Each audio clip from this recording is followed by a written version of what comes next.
Assalamualaikum warahmatullahi wabarakatuh, Ustaz. Waalaikumsalam warahmatullahi wabarakatuh. Masih ada beberapa pertanyaan lagi, Ustaz, seputar kesehatan.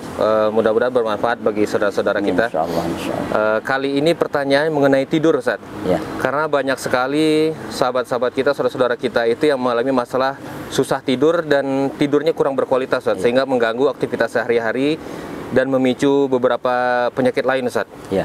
Apakah ada, Ustaz, tips-tips khusus atau trik-trik khusus agar masalah tidur ini bisa kita atasi, Ustaz?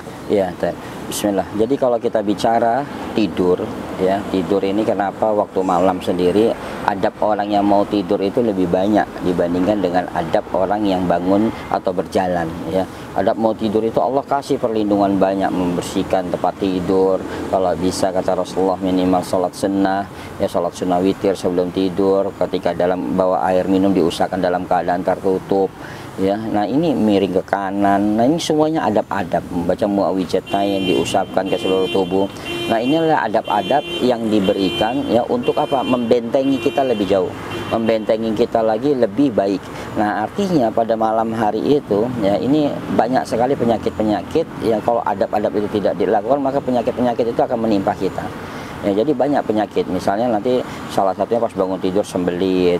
Nah udah itu efek, jadi nanti ketika kita makan banyak, ya kenapa disuruh kita sholat sunnah, padahal mau tidur kita suruh olahraga dulu, sebenarnya suruh olahraga dulu untuk pencernaan kita akan lebih baik, sehingga kualitas tidur kita akan baik. Nah kalau kita bicara ya, penyebab misalnya sulit tidur, ya penyebab sulit tidur itu salah satunya adalah pikiran. Nah ini sebenarnya juga bisa dilakukan bagaimana Nabi menganjurkan ketika mau tidur kita beristighfar banyak, minta ampun kepada Allah, mengikhlaskan semuanya ya dari pagi sampai malam. Kita bayangkan semua kebiasaan kita istighfar, minta ampun kepada. Nah artinya bahasa istighfar ini adalah mengikhlaskan siapapun yang menzalimi kita, siapapun yang berbuat salah sama kita, jahat sama kita, kita ikhlaskan, kita doakan dia insyaallah. Nah ini bisa mengatasi ya bagaimana orang itu stres dan menyebabkan sulit tidur karena pikirannya. Ini insya Allah. Apakah ada masalah-masalah atau penyakit-penyakit tertentu atau masalah pada organ tertentu yang membuat kita menjadi sulit tidur, Ustaz?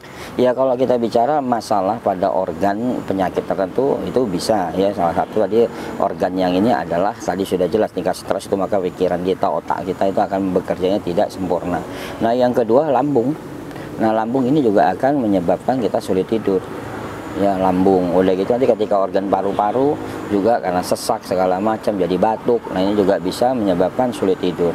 Nah artinya ini menjadi satu kesatuan ya, masalah tadi lambung ya, paru-paru, pikiran kita. Nah ini bisa sangat menentukan, jadi organ-organ ini juga bisa mempengaruhi. Masya Allah. Nah, apakah ada produk-produk atau herbal tertentu yang bisa kita konsumsi, Ustaz, agar untuk mengatasi masalah insomnia ini dan supaya kualitas tidur lebih bagus, Ustaz? Ya, kalau kita bicara tentang herbalnya untuk sulit tidur ini memang ada beberapa. Yang pasti adalah kalau kearifan lokal itu adalah buah pala. Ya ini buah pala kita bisa buat aromaterapi ya, atau kita minum cairan buah pala ya, kita masak airnya kita ambil, nah diminum ini juga bisa. Atau dengan membuat aromaterapi dengan apa tadi selain buah pala misalnya serai wangi ya, serai wangi, citronella, nah itu juga membuat nyaman ya, membuat nyaman. Dan lakukan terapi-terapi ringan ya, terapi-terapi ringan misalnya seperti apa ya, memukul ya sekitar mata yaitu kepala ya, seperti tapping itu, bahasa tapping itu ya, misalnya kepala seperti ini kita pukul, udah itu di antara dua mata kita, nah kita pukul seperti ini. Nah udah itu membuat apa, timun, kita irisan timun atau aloe vera irisan tempel di mata sampai kita pejamkan mata, itu untuk mengistirahatkan mata, jadi saraf-saraf mata kita lebih nyaman.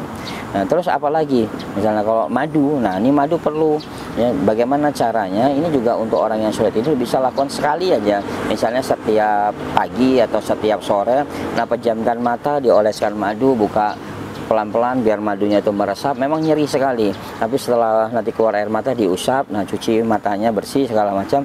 Nah ini juga bisa merilekskan ya mata kita, saraf-saraf kita, sehingga kekakuan kita ketika megang handphone ya, pengaruh dari cahaya handphone yang membuat stres pada saraf-saraf mata kita itu bisa diatasi. Jadi ini insya Allah bisa. Apakah ada jenis-jenis madu tertentu yang boleh dan tidak boleh diusapkan ke mata, Ustaz? Ya jadi madu yang paling bagus itu adalah madu yang memang memiliki kekentalan tinggi Jadi kalau misalnya ada madu lokal yang bagus juga dengan kekentalan tinggi dan kualitasnya memang sudah terjamin, jenis nektarnya bagus segala macam, tidak oplosan, itu insya Allah cukup. Tapi kalau kita khawatir ya memang madu Yaman ini sangat efektif untuk masalah mata ya, tapi juga hati-hati ya, cari madu Yaman yang berkualitas insya Allah. Masya Allah. Kalau sedikit saya rangkumkan, pertama untuk memperbaiki kualitas tidur, pertama adabnya ya Ustaz ya. Adabnya. Mulai dari sholat sunnah, berwudu, dan istighfar serta berdoa sebelum tidur ya Ustaz. Kemudian ada beberapa herbal yang bisa kita konsumsi atau dijadikan aromaterapi ya Ustaz. Ya, itu insya Allah. Masya Allah, semoga bisa menjadi solusi yang bisa diterapkan oleh sahabat-sahabat kita, saudara-saudara kita Ustaz. Amin, insya Allah. Sehingga bisa meningkatkan lagi kualitas kehidupan mereka dan memaksimalkan ibadahnya sehari-hari Ustaz. Amin, insya Allah. Terima kasih banyak Ustaz. Ya, Assalamualaikum sama-sama. warahmatullahi wabarakatuh. Waalaikumsalam warahmatullahi wabarakatuh.